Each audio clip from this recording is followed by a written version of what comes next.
E aí, galerinha do terceiro ano, bom dia. Como é que nós estamos aí nesse processo de mudança ou não mudança de Enem? O que vocês estão achando disso daí?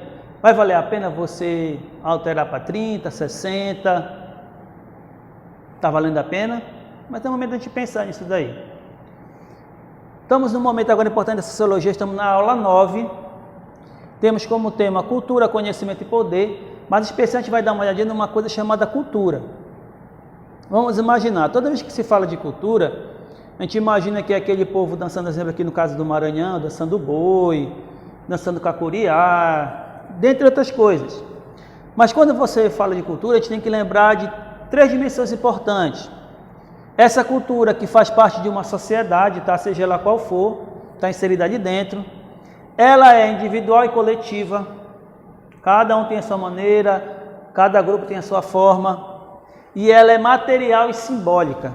Quando você imagina material e simbólica, é interessante porque as pessoas têm alguns instrumentos que representam determinado tipo de cultura. Se você imaginar aqui, quando você vê um cocá colocado na cabeça de alguém, a gente sabe que é do índio. Você vê colares, pulseiras, brincos, dentre outras coisas. Isso é o material simbólico quando representa alguma coisa. Quando você pega um exemplo, você fala na concepção religiosa. Se você vê a imagem de um determinado tipo de santo, uma veste, simbolicamente você lembra que aquilo ali é sagrado, então tem que ter esse respeito. Então, toda vez que a gente fala de cultura, lembrando que é algo complexo. Ninguém sabe dizer, afinal de contas, como é que essa cultura está aí, como é que ela se desenvolve. Ela inclui conhecimento, crença, arte, moralidade, leis, costumes ou qualquer outra capacidade ou hábito adquirido, tá, pelo homem como membro de uma sociedade. Tudo aquilo que você tem hoje, música, dança, arte, tudo que está inserido ali dentro, é uma forma que foi um aprendizado que você adquiriu. Então você imagina hoje, quando você fala, principalmente que eu estou aqui no Maranhão, nós temos o mês de junho que se aproxima, que são as festas tradicionais aqui, que são as festas juninas. Se a gente começar a observar a festa junina, um exemplo, se você tem como aqui a figura do Bumba Boi, que é muito forte aqui no Maranhão, não sei se aqui em Imperatriz é tão forte, mas se você pegar a história desse boi que a gente vê aqui no Maranhão, é a figura de um pai Francisco e uma catirina, que são 2 trabalhadores de uma fazenda. A mulher está grávida, está com desejo de comer alguma coisa, e ela quer comer a língua de um boi, e esse cara acaba matando esse bezerro. Que nesse bezerro daí era a paixão daquele homem da fazenda, do dono da fazenda. E o Francisco, sabendo que com certeza ia morrer, porque ele fez esse ato, aí pede para os pseudos feiticeiros, eles fazem ali todo aquele processo e o boi volta à vida, se celebra o que nós temos hoje aqui no Maranhão, que é a festa do boi. Mas você tem por aí vários segmentos, você tem esse boi aqui no Maranhão, você tem lá na Amazonas, que é uma outra forma de celebrar. Então a gente percebe que isso está inserido, tem uma influência, pode ser europeia, pode ser indígena, pode ser afro, é muito forte. Então o Brasil ele é rico porque ele tem essa grande mistura, não só da afro, da indígena ou da europeia, você também tem a asiática também. Então a gente percebe que o Brasil absorveu de tudo e ele faz se desenvolver ao longo do tempo. Por isso que se falar de cultura é algo complexo. Porque pode uma forma que você olha, que você tenta entender diferenciada. Toda cultura ela é apreendida. Ou seja, aprender é quando você pega alguma coisa e coloca no teu cotidiano. Então vamos imaginar, a sua família que você tem hoje, ela tem um hábito de fazer determinado tipo de coisa durante o dia. Hoje nós temos o hábito de acordar, ir para o banheiro, escovar os dentes, tomar banho e tal. E isso daí aconteceu por quê? Isso se foi construindo ao longo do tempo. Porque você imagina, olha como foi interessante, quando há mais de 1.500 anos atrás, quando o português chegou aqui no Brasil, foi um choque cultural muito grande, porque ele chegou aqui, uma coisa bem simples, o ato do banho. Para quem está na Europa, o banho não é algo habitual tomar banho na Europa não. Por quê? Porque ela é muito frio. Então, quando você percebe a água, tem que ter, em todo momento tem que ser aquecida, porque senão ela congela. Agora você imagina, você que acorda de manhã cedo, que vem para a escola, quando você vai tomar banho, se você não tem um chuveiro elétrico, quando você percebe a água que está caindo de lá, ela é gelada. Agora imagine na Europa, o cara tinha que acordar para fazer isso daí. Então o banho não é algo habitual na Europa. Eles tomam banho, mas não como a gente aqui no Brasil, devido ao clima. E isso daí a gente percebe que é diferenciado. Agora, quando esse português chegou aqui no Brasil e se deparou com esse indígena tomava banho todo dia, porque tinha o rio, tinha o igarapé, ele tomava banho demais, foi um choque para ele cultural, que não era hábito dele, do europeu. Então a gente percebe que nesse contato as coisas foram se desenvolvendo. Algumas coisas que nós absorvemos do europeu, do afro, do asiático e vice-versa, isso foi colocado na nossa realidade. E a partir daí começaram a surgir alguns conceitos, a gente pensa sobre a cultura. Existe uma coisa chamada subcultura, que são subdivisões da cultura maior de um povo. Então você imagina, quando você fala de Brasil, nós temos índio, você tem um afro, você tem um europeu, você tem um asiático. Então você percebe, existe uma cultura maior, mas ela tem as suas divisões. Se a gente olhar em especial, de cada estado aqui no Brasil tem uma forma de fazer essas celebrações culturais. Seja através da festa junina, seja um exemplo, carnaval, seja as festas de final de ano, cada uma tem a sua forma de se celebrar. Depois da subcultura nós temos a contracultura, que é o movimento de oposição dos valores culturais de uma sociedade. Um exemplo, quando você vê uma pessoa hoje, se ela está usando um cocá, uma pulseira, um cabelo, rasta, aí as pessoas começam a questionar que ela está se apropriando da cultura de alguém, porque não é típico desse indivíduo. Por exemplo, se ele é alguém de cor branca, de repente ele faz um cabelo afro, que remete ao afrodescendente, aí as pessoas dizem que está se apropriando de algo que não é dele. E é interessante que a gente percebe que essa atitude, ela é questionável, porque as pessoas sabem que aquilo dali é só porque está na moda, que é uma forma que ele ou ela encontrou de fazer com que apareça. Por isso que é questionável, muitas pessoas começam a dizer que está sendo apropriada uma coisa que não é da cultura, por exemplo, europeia. E daí vice-versa, tanto de um quanto de outro. Existe outro processo que a gente chama de aculturação, que é transformação ou perda de uma cultura. É interessante se a gente for imaginar uma coisa que me questiona até hoje. Se nós fôssemos falar a nossa língua original, não seria a portuguesa, seria a tupi-guarani, porque nós tínhamos os primeiros povos aqui no Brasil, que eram os indígenas, e o tupi-guarani seria a nossa língua mãe, um exemplo. Só que, se você vê nas nossas escolas hoje, ninguém sabe nem o que é o tupi-guarani, ninguém nem imagina o que é isso.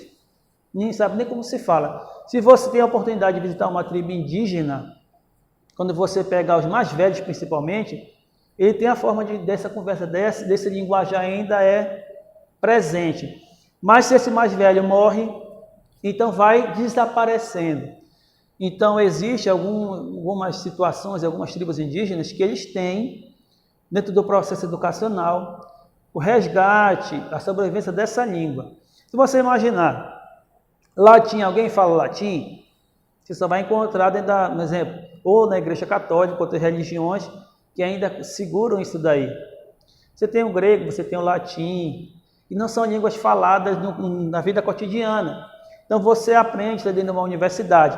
Mas é só para chamar a atenção para nós. Então é importante que nesse processo da aculturação, muitas coisas estão desaparecendo, porque está entrando outras. Por exemplo, coisa bem simples que a gente vê todo final de ano aqui. Existe uma coisa chamada Halloween. Halloween não é oriundo do Brasil. Você trouxe lá dos Estados Unidos ou da Inglaterra, veio para cá para o Brasil e você colocou, tá? Para nossas crianças. Mas não é interessante a gente tentar trazer o que é nossa realidade do Brasil? Quando a gente fala assim de realidade, um pouco sobre a figura indígena, porque você celebra o índio 19 de abril. O que você faz com as crianças? Faz aquela listra no rosto, bota um cocazinho de cartolina na cabeça, ou pena.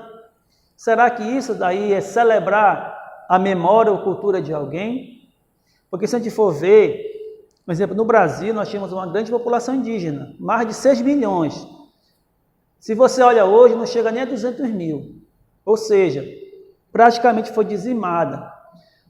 Tem um autor, um religioso chamado Bartolomé de las Casas, quando ele chegou com os espanhóis aqui na América, ele percebeu uma coisa que deixou ele aterrorizado. Quando o espanhol chegou aqui na América, ele não estava preocupado em aprender língua, nada. Era ouro. E aí chegou o momento de dizer que as pessoas destruíram tantas tribos indígenas que quase se perdia a língua materna por causa da ganância. Então a gente percebe que dentro desse processo da aculturação aqui, muitas pessoas acabaram perdendo essa possibilidade. Tem coisas que a gente nem se celebra mais, que você nem lembra. porque a aculturação chegou, tomou conta, absorveu e colocou uma outra coisa.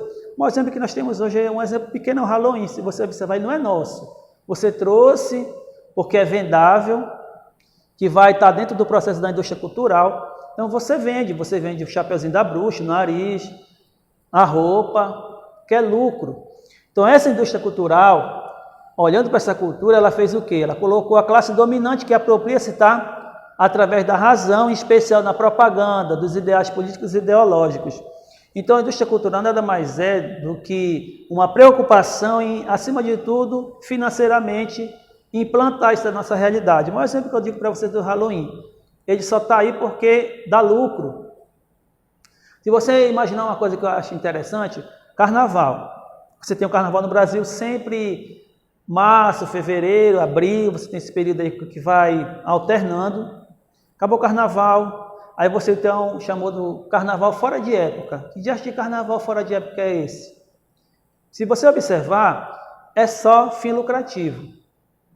Você cria um abadá, que é uma camisa, que custa um dinheiro absurdo, para você dançar quantos dias, dependendo se quem vai ou quem não vai, não importa. Você dança 2, 3 dias pagando 250, 300, 400, 500. Se você for para o camarote, mais caro ainda. Acabou os 3 dias e aí? Quem foi que saiu beneficiado? Essa indústria cultural, tá? Essa classe dominante aí, que a gente chama de capitalismo, que a preocupação dela é vender através da propaganda uma forma. E as pessoas acham que isso é cultural. Por quê? Tem que vender. Se você olha uma coisa interessante, se você olhar para a moda, quem teve a oportunidade de ver um desfile de moda, a São Paulo Fashion Week, se você tiver a oportunidade de ver, tem aí, olha aquela roupa que é apresentada naquele local e pergunte se você usaria aquele tipo de roupa. Aquela forma que ela é apresentada, você usaria no seu dia a dia ou não? Então a gente percebe que isso está aí. É mostrado para nós, a mídia nos apresenta, o meio de comunicação diz que é interessante, porque tem uma indústria cultural onde ela tenta te jogar essa imagem que é vendável e você acaba comprando. E você compra esse produto e às vezes você esquece aquilo que é seu tradicional.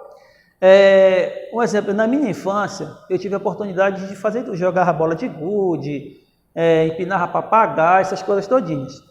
Se você vê nossas crianças hoje, dificilmente você vai ver ela botar o pé no chão, dificilmente você vai ver ela brincando na rua. Ela vai estar onde agora? Lá no seu quarto, com seu celular, seu tablet, seu console, se possível passaria o dia todo. Então esse lúdico, ela vai encontrar onde?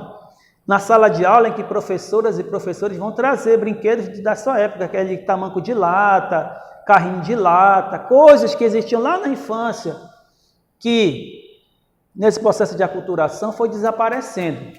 Raramente você vê crianças fazendo isso, brincando, desenvolvendo esse processo todo.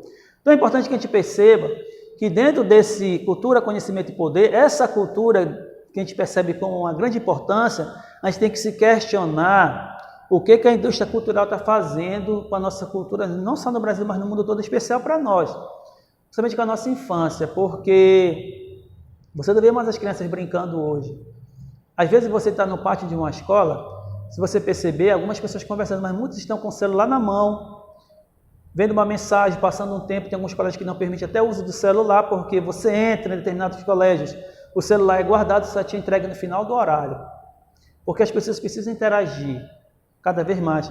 Se você perceber hoje com a pandemia, as pessoas estão usando mais eletrônico do que antes. Podem observar, não sei se você está usando em casa, mas é tempo de se perguntar, o que a indústria cultural está fazendo com a gente hoje? Por exemplo, eu vou dar um exemplo lá na minha casa. A minha filha, esses dias, ela viu aí do tutorial na internet, ela fez um joguinho de tabuleiro, ela mesma inventou e convidou a gente para jogar. Coisa que eu fazia, não sei se seus pais faziam, o jogo de tabuleiro, que é uma coisa interessante, lúdica, mas que dentro da indústria cultural, o eletrônico tomou a conta desse espaço, porque a família estava junto jogando, se divertindo. Então, nesse momento agora, a gente começa a perguntar, a refletir, que a indústria cultural, tendo essa classe dominante aqui, ela se apropriou e lançou propaganda de ideais, tanto políticos como ideológicos, que fez com que a gente esqueça uma coisa que é interessante para nós. Então, galera do terceiro ano, bons estudos e vamos fazer uma reflexão sobre a indústria cultural. Valeu, bom dia e tudo é isso aí para nós.